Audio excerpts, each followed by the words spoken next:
morning, class 5. This is our second online class of science. In the first class, we have learned how the living things, difference between living things and non-living things, what are living things, how plants are dependent to animal, how animal depend on plants, and living things depend on non-living things. And we have studied about air, water. Now we have to study about the soil. As we all know, plant grow into the soil, but if there is no soil, can plant can grow? No, plant cannot grow without the soil. And soil provide shelter and food to the many animals. Soil provide shelter means home, because some animals build their home into the soil. So soil provides shelter and food to many animals such as centipedes, ant, earthworm, rabbits, mole, rats, snake, etc. And the most important thing, plants get water and minerals from the soil, because without water and minerals, plant cannot grow. So plant get water and mineral from the soil. So soil is very important for the plant also and for the animal also. When plant or animal die, when plant or animal die, their body gets decay and mix with the soil. धीरे धीरे जब भी plant या animal कोई die होकर अगर soil में बरी हो रहा है तो धीरे क्या होती है, उनकी बॉडी डिके होती है, मीन्स गलने लगती है, सड़ने लगती है और सॉइल में मिक्स हो जाती है and add humus to the soil. When plant and animal die, their body gets decay and mix with the soil and add humus. Humus means moisture, nami. Humus means nami. क्या करती हैं, humus add करती है soil में, which makes the soil fertile, और soil को धीरे धीरे फर्टाइल, उपजाऊ. फर्टाइल मीन्स उपजाऊ. रिमेंबर, ह्यूमस मीन्स मॉइस्चर और नमी, और फर्टाइल मीन्स उपजाऊ. Now sunlight. Plants use energy of sunlight to make their food during photosynthesis. It is also provide warmth to the seed for germination. और sunlight क्या करती है, seed को energy provide करती है for the process of germination. Germination means to grow a baby plant from the seed. Animal also need sunlight for their survival. And animal also need sunlight for their survival. जिंदा रहने के लिए हमें animals को भी, human beings को भी, plants को भी, सबको सनलाइट की नीड है. Now interdependency between plant and animal. Now we are going to learn how plant, animal and humans are interdependent on each other, how they are depend on each other. What happen if there is no biotic component? Perhaps there will be no life. अगर कोई abiotic component नहीं होगा तो क्या life होगी? No. There would be no plant because they need air, water and sunlight and soil to grow and survive. ये क्या है? abiotic component. Natural non living things को हम क्या कहते हैं? abiotic component. Natural non living things are called abiotic component. So if there is no air, water and sunlight and soil, can we survive? We cannot survive. Animal do not prepare their own food and depends on plant for their food. So no plant means no animal. जब ये सारी चीज़ें चाहिए plant को grow करने के लिए, अगर यही नहीं रहेंगी तो जब प्लांट नहीं सर्वाइव करेगा तो एनिमल कैसे सर्वाइव कर सकते हैं? So no plant means no animal. Human beings depend on plant for their survival. They get food and many other things to live from plant. As we all know, human beings totally depend on plant for their survival. If there is no plant, animal and human being, both they cannot survive without plant. Thus there is interdependency among plant, animals and human beings. So they all are interdependent on each other. All living and non living things maintain balance in nature. और इसी तरह जितने living things हैं, non living things हैं, ये क्या करते हैं? नेचर में बैलेंस मेंटेन करके रखते हैं. यहाँ मैं आपको एक एग्जांपल देना चाह रही हूँ. अगर प्लांट ना हो और सिर्फ ह्यूमंस हो तो हमें ऑक्सीजन कहाँ से मिलेगा? एयर को प्योरीफाई कौन करेगा? क्योंकि कार्बन डाइऑक्साइड प्लांट लेते हैं, फिर ही तो हमें ऑक्सीजन देते हैं. So plant is very important for us and plant give food also. Now we are going to learn about the food chain. What is food chain? Understood? Food chain. The interdependency of food in the environment originate a food chain. जो हम लोग का interdependency है, एक दूसरे पर depend रहना, वही क्या बनाती है? हमारा फूड चेन बनाती है. A food chain is a series of organism. Food chain क्या है? ऑर्गेनिज्म की सीरीज लाइन है, each depend on next of the source as food, और सब एक दूसरे पे डिपेंड होते हैं as a source of food. All living organism that is the producer, consumer and decomposer are interdependent. Producer और कंज्यूमर मैंने बताया था आपको। प्रोड्यूसर वो फर्स्ट सोर्स होता है, कंज्यूमर जिससे हम खाते हैं। तो producer like for example plant क्या है? प्लांट हमारे लिए खाना बनाता है, अपना तो बनाता ही है लिव अलाइव रहने के लिए, बट हमारे लिए मेनली फूड प्रिपेयर करता है। तो प्लांट क्या है? प्रोड्यूसर। एनिमल और ह्यूमन बींग्स क्या है? Consumer. Now have a look on food chain. All living organisms that is the producer or consumer or decomposer are interdependent on each other.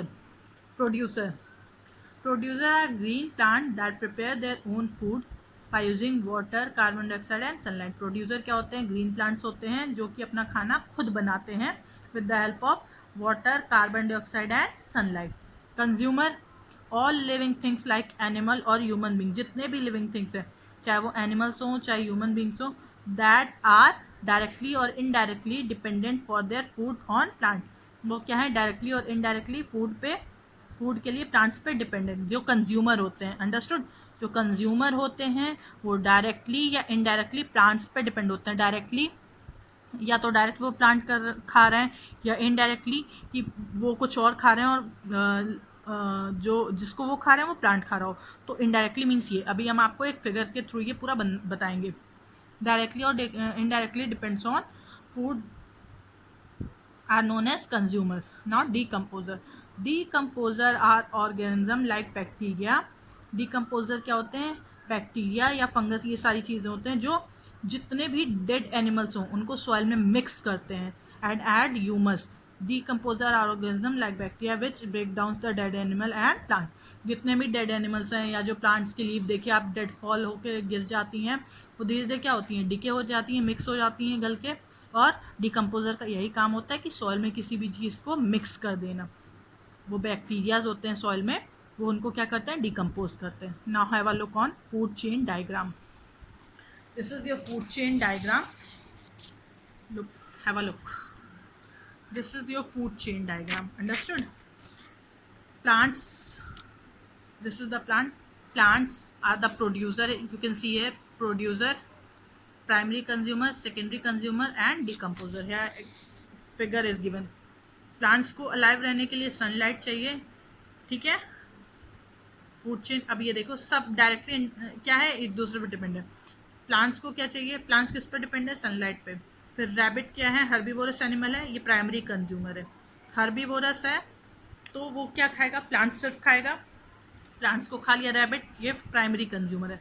अब secondary consumer मतलब उसको कौन खा रहा है, ठीक है? सेकेंडरी कंज्यूमर हमारा कोई भी एनिमल जो रैबिट को खाए, whether they are cat, tiger, owl, eagle, ये सब क्या है? सेकेंडरी कंज्यूमर है जो रैबिट को ईट करें।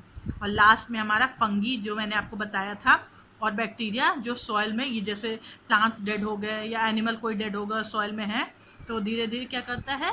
डिकम्पोज करता है और सॉइल में मिक्स कर देता है। So this is the food chain कि प्लांट किस पर डिपेंड है? सन पे। रैबिट किस पर डिपेंड है? प्लांट पे। सेकेंडरी कंज्यूमर मीन्स जो कार्निवोरस एनिमल्स हैं जो मांस मछली खाते हैं, जो कार्निवोरस एनिमल है वो किस पे डिपेंड है? हर्बीवोरस पे। और लास्ट में ये जब मर जाएं, डेड हो जाएं और सॉइल में हो तो सॉइल में डिके करने का काम कौन करता है? Decomposer. Understood? This is the food chain and this is enough for the lesson is completed. Our first lesson is completed of the science. If you have any kind of queries, just go through it. I am showing you picture of the from starting page. Just go through it, have a little bit of revision, just look your paragraphs, have a very smooth revision, and if you have any kind of question just ask me. Ecosystem, interdependence, एक दूसरे पर निर्भर रहना, natural interdependence, how plant and animals are interdependent on each other. I have told you कि plants को क्या चाहिए? Carbon dioxide चाहिए, वो किससे मिलता है? एनिमल से मिलता है। एनिमल्स को ऑक्सीजन चाहिए, वो किससे मिलता है? प्लांट से मिलता है। So this is the natural independence. Now so in this para we have learn how living things depend on non living things, कैसे कैसे living things non living things पर डिपेंड है। एयर नॉन लिविंग थिंग्स है, water non living things है, soil आज हमने आपको पढ़ा, ये सब क्या है non living things. But living things जितने भी हैं सब पे डिपेंड है। हम हों या एनिमल्स हो, मीन्स ह्यूमन और एनिमल्स क्या हो सकते हैं, एयर के बिना सर्वाइव कर सकते हैं नहीं, वाटर के बिना कर सकते हैं नहीं, सॉइल के बिना कर सकते हैं नहीं। सॉइल के बिना कहिए कि हम तो कर सकते हैं, बट हम कब कर सकते हैं, प्लांट तो नहीं रहेंगे, तो जब प्लांट नहीं रहेंगे तो हम कैसे सर्वाइव कर सकते हैं, तो इनडायरेक्टली हम भी सॉइल पे डिपेंड है। अंडरस्टूड। फिर उसके बाद हमने आपको सनलाइट बताया कि सनलाइट का इंपॉर्टेंस क्या है प्लांट्स में।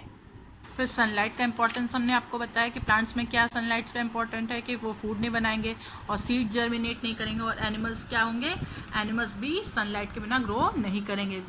As we all know sunlight give us lots of vitamin D and it is good for our bones. Interdependence between, अभी हमने आपको बताया कि how plants and animals are interdependent, कैसे एक दूसरे पर निर्भर रहते हैं, कि अगर एनिमल्स नहीं होंगे तो ऑक्सीजन कार्बन डाइऑक्साइड गैस कहाँ से आएगी, कार्बन डाइऑक्साइड गैस नहीं आएगी तो ऑक्सीजन को मतलब प्लांट्स को क्या मिलेगा। After that I have explain you about the food chain, कि कैसे सब एक दूसरे पे डिपेंड। फिर हमने आपको बताया फूड चेन के बारे में, कैसे सब एक दूसरे पे, फूड चेन क्या होता है, कि कोई भी ऑर्गेनिज्म की सीरीज बने जो एक दूसरे पर डिपेंड हो नेक्स्ट सोर्स पे। जैसे हमने आपको बताया कि प्लांट्स किस पे डिपेंड है, सन पे, और हर्बीवोरस किस पे डिपेंड्स हैं, प्लांट पे, कार्निवोरस किस पे डिपेंड है, प्राइमरी सोर्स मींस हर्बीवोरस पे, लास्ट में decomposer fungus. So this is our summary about the first lesson of class 5th. Have a very good and nice revision of this lesson, and if you have any kind of queries, just ask me a question in the next lecture or in the next class, means third online class. We are going to do exercises. If you do not have the books, please do it in your rough copy. I'm reminding you again, if you do not have the book, I will tell you exercise one by one, page number also, and do it in your book. So today's your homework is revise whole chapter explanation thoroughly. What you have to do, revise the whole chapter explanation thoroughly. Just have a look on all the pages.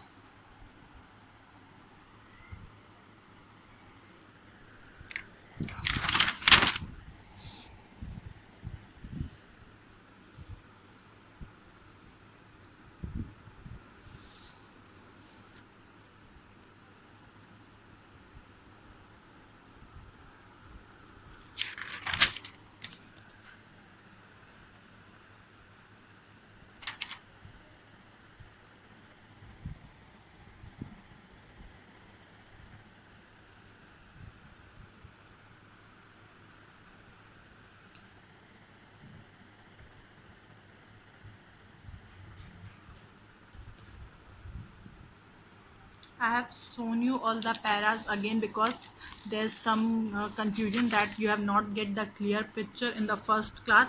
So I hope so that this time you have get the better experience.